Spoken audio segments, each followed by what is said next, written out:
Сега стоя отново пред вас с този отбор и отново търся вашата подкрепа, за да продължим тази промяна, започната миналата година. Защото тя е абсолютно наложителна. Правителството на Бойко Борисов сложи кръст на българското образование.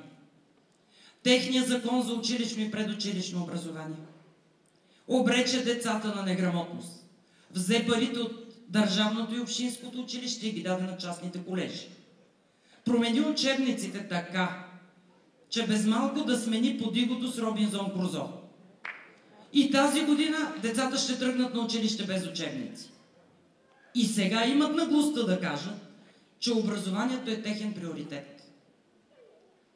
БСП ще промени това, като отмени закона за училищното и предучилищно образование.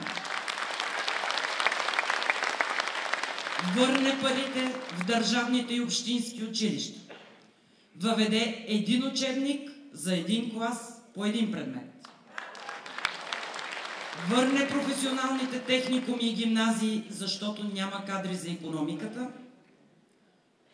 И финансира Българската академия на науките, за да може България, стъпвайки на наука и иновации, да върви напред. Това е нашата реформа в образованието. С такъв лидер никакъв шанс за противници.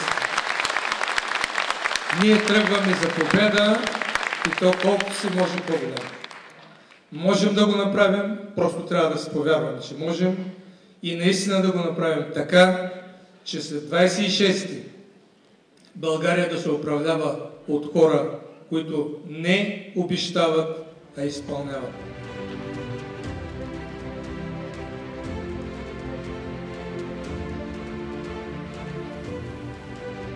На 26 март гласувайте с номер 10. Купуването и продаването на гласове е престъпление.